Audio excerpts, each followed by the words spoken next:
చిన్న డౌట్ ఎందుకంటే ఇప్పుడు ఎంప్లాయీస్ ఏదైతే ఫేస్ చేస్తున్నామని చెప్తున్నారో బట్ అందరూ ఫేస్ చేసినప్పటికీ టెక్ మహేందర్లో ముఖ్యంగా మీరు బయటకు రావడం జరిగింది. అంటే ఇప్పుడు ఎంప్లాయీస్ ని అంత ప్రెషర్ చేసి అట్లా ఇబ్బందులకు గురి చేస్తే కంపెనీకి ప్రాబ్లం అవుతుందని ఎప్పుడు ఆలోచించే వాళ్ళు ఎందుకు అలా అంటారు? మీరు చూడండి, టెక్ మహేంద్రలో ఈ రోజు 300 మంది వాకిన్ ఉంది. We hire we fire. ఇబ్బంది పడిన వాళ్ళు పేపర్స్ పెట్టేసి వెళ్ళిపోతారు. They see their abscond rate is worse. మీరు చూస్తే వాళ్ళని ఒక రిపోర్ట్ సబ్మిట్ చేయమనండి. వాళ్ళకి దమ్ము ఉంటే కనుక, I'm asking in front of the camera, దమ్ము ఉంటే వాళ్ళ అబ్స్కాండ్ డీటెయిల్స్ పంపించమనండి. ఇదే మంత్లో there are more than 13 people resigned and last working day, including my TL. We hire, we fire.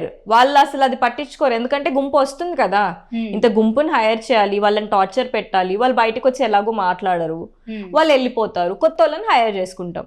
మీరు చూస్తే నేను ధర్నా చేసిన రోజు కూడా 200-300 మంది వాళ్ళకి డైలీ వాకిన్ వెళ్తా ఉంటే వాళ్ళకి నొప్పి ఎక్కడ తెలిసింది. అండ్ నేను ఒక్కదానే వాయిస్ అవుట్ చేశానని నేను అనుకోను. లేబర్ కోర్ట్స్లో టెక్ మహేంద్ర మీద ద హైయెస్ట్ కేసెస్ ఉన్నాయి.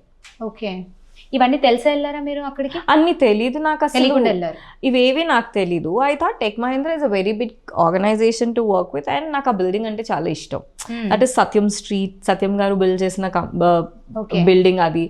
And out of lots of respect, out of so much of excitement నేను నెట్ఫ్లిక్స్ సిరీస్ అవి కూడా చూసేదాన్ని యూనో ఆఫ్టర్ జాయినింగ్ దట్. అందుకంటే ముందు I wanted to see we're in the corporates, right? So a person who's not even a corporate one, he doesn't have good computer knowledge or something, who has built that big empire. I was so blessed to get into that.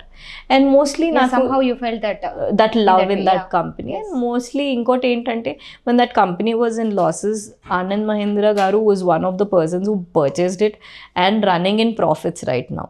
So there are two legendary people. I have not joined for Bhagyashree, Kandelwal, Rafi Mohammed or this bloody Shivasai Punna. I have been joined that organization because I see Anand Mahindra garu in that building. I see, you know, Satyam Ramalingaraju garu in that. I see Mohit Joshi in that building. I was never thought that these bloody the lower management. I'll tell you, I have some calls from Deepti Gupta and Praveen Kumar Singh stating that हमसे गलती हुई है, just get back to work. అంటే మీరు ఒక మనిషి లైఫ్తోని గల్తీలు చేస్తారా? ఒక హెచ్ఆర్ మెయిల్ పట్టుకునే కదా మనం జాబ్కి వెళ్తాం. Exactly. First of all medical గ్రౌండ్స్లో ఉన్న వాళ్ళు లేదా ఎమర్జెన్సీ లీవ్లో ఉన్న వాళ్ళకి వార్నింగ్ లెటర్ ఇవ్వడమే తప్పు.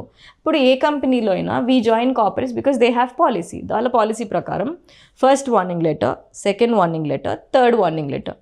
కొన్ని కంపెనీస్లో ఏంటి, ఫస్ట్ వార్నింగ్ లెటర్కి సెకండ్ వార్నింగ్ లెటర్కి 3 months, second warning letter, third warning letter 3 months. ఆ థర్డ్ టైం వచ్చేసరికి they will terminate you from service. అలా చూసుకున్నా నేను ఇంకా జాయిన్ అయ్యి 6 months అవ్వలేదు. They should have not dare to remove me from the organisation. పోనీ అలా అనుకుని first warning, second warning, 3 warning ఎట్లా ఇవ్వాలంటే 3 ఒక్కొక్క మంత్ గ్యాప్ ఇచ్చుకొని అయినా ఇవ్వాలి. 20 ఒక ఈమెయిల్, 21st ఒక email, 22nd I'm out of the company. Okay, అంటే they think that it is their own property.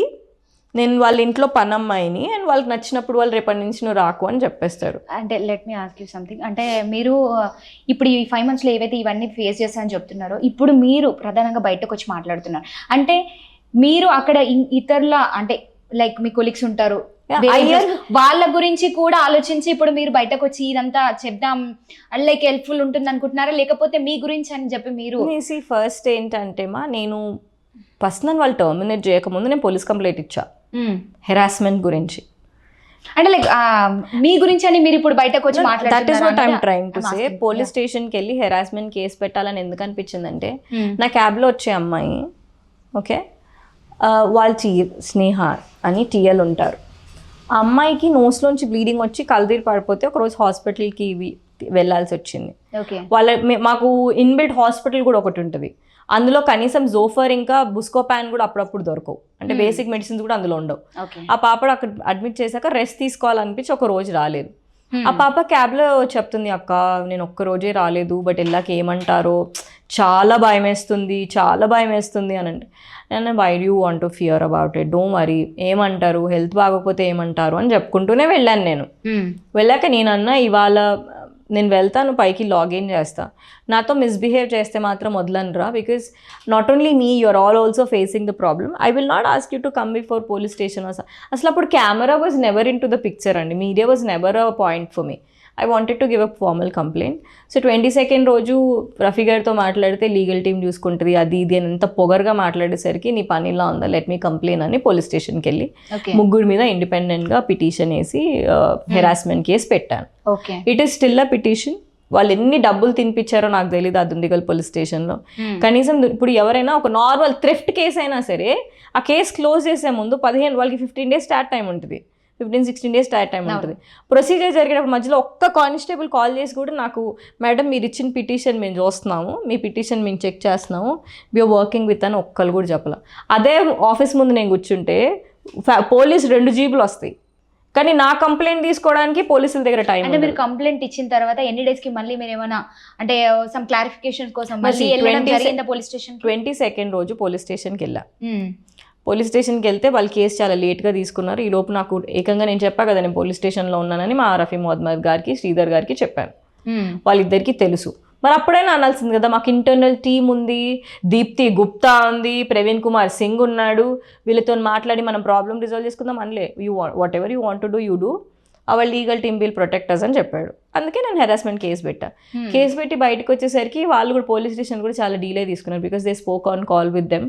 నేను ఎప్పుడు 1 o'clock వెళ్ళా పోలీస్ స్టేషన్కి. 1 o'clock పైన సపోర్ట్ విత్ మీ, ఒక్కదాన్నే వెళ్ళాను, పిటిషన్ రాశాను and I sent it to given it to them. 4 ఏమో మొత్తానికి నా పేపర్ 1 o'clock నుంచి 4 o'clock దాకా కూర్చోబెట్టి నన్ను నాకు termination abandonment of services email పెట్టిన తర్వాత నా పేపర్ వాళ్ళు తీసుకున్నారు. పిటిషన్ లాగానే ఉంది, అది అవ్వలేదు. అండ్ ఆ తర్వాత మీరు అడిగిన క్వశ్చన్కి ఇంత ఫైట్ చేస్తే 12th August నిన్న, అంటే ఆఫ్టర్ 21 days, అంటే వాళ్ళు ఏం చెప్పడానికి ట్రై చేస్తున్నారంటే మీరు కెమెరాల్లో చెప్పుకోండి, మీడియాలో చెప్పుకోండి, మీరు న్యూస్ పేపర్కి ఎక్కండి, ధర్నాలు ఏమైనా చేసుకోండి, we will take our own sweet time to respond to you అని చెప్పి 21 days తర్వాత పిలిచారు. మరి 21 days నుంచి మీడియా కూడా ఎగుస్తుంది, న్యూస్ పేపర్స్ ప్రింట్ చేస్తున్నాయి. ఇప్పుడు అక్కడికి వెళ్ళేసరికి కనీసం నేను వేసిన 8 allegations ఒక్క అలిగేషన్కే నా ఆన్సర్ చెప్పాలి కదా. నో బై మిస్టేక్ ఇలా జరిగింది, ఇలా జరగలేదను, లేకపోతే మీ ఒక్కరికే ఇలా జరిగింది వేరే వాళ్ళకి జరగలేదనైనా చెప్పాలి కదా. We're still investigating, we still want more documentation from you అని చెప్పి పంపించేశారు. వెళ్ళేటప్పుడు మీటింగ్లో నా ఫోన్స్ బయట సీజ్ చేశారు. It was a call, Zoom meeting. I attended the meeting virtually. I was connected to people. అడిగిన క్వశ్చన్స్ మళ్ళీ అడిగారు, నేను టిట్ ఫర్ టాట్ సమాధానాలు చెప్పొచ్చాను. నేను వాళ్ళు they might have never thought that ఒక ఏజెంట్ హైర్ చేస్తుంది లాయర్స్ని, ఒక ఏజెంట్ వీళ్ళని ఏమైనా చేయగలదు అని. I'm telling you my legal team is so strong that they will సూ you from everywhere. My legal team is not those people who are working for money. My legal team are the people who really want to help a women. Right, మీ 100 మంది లాయర్లకి నా 3 lawyers ఖచ్చితంగా సమాధానం చెప్తారు. వాళ్ళకంటే ఎక్కువ స్ట్రాంగ్గా నేను నించుంటా. ఇప్పుడు మీడియాకి వచ్చిన తర్వాత లాయర్స్తో మాట్లాడిన తర్వాత నాకేమనిపిస్తుంది అంటే I feel I have a law degree now because I know more loops than them. ఇప్పుడు మీరు అంటే కంప్లైంట్ చేయడానికి వచ్చారు, సింగిల్గానే వెళ్ళిపోయాయని చెప్పారు కదా, అక్కడ మీతో పాటు పనిచేసినటువంటి కొలీగ్స్ ఉంటారు కదా, ప్రధాన ఎవరన్నా మీకు సపోర్ట్గా ఉన్నారా స్టిల్ ఈ రోజుకి? Entire 13 members of team that Shivasai Punna leaded is with me. But that they don't want to come before camera. They don't want to come to police station. See ma'am, వీళ్ళు ఒక్కళ్ళే కాదు, చాలా కంపెనీస్లో వాళ్ళు మనసులో అనుకుంటూ ఉంటారు కదా, నేను చేయలేంది పిల్ల చేసింది, very happy for her. So వెనక నుంచి అలా మీకు ఒక సపోర్ట్ అనేది దొరుకుతుంది? ఎప్పటి నుంచో దొరుకుతుంది. వీ హ్యావ్ యూనో మన ఐ కెన్ సే విఠల్ గారు జర్నలిస్ట్, శ్యామ్ అన్న అండ్ నిరుద్యోగ జేఏసీ విత్ అస్, సిఐటియు వాళ్ళ మద్దతు తెలిపారు, ఎస్బీఐ యుఐసి నుంచి చంద్రశేఖర్ కామ్రేడ్ గారు మాతో ఉన్నారు. And I think Pune Mumbai నుంచి కూడా వాళ్ళు we have a meeting, ITES services నుంచి. సో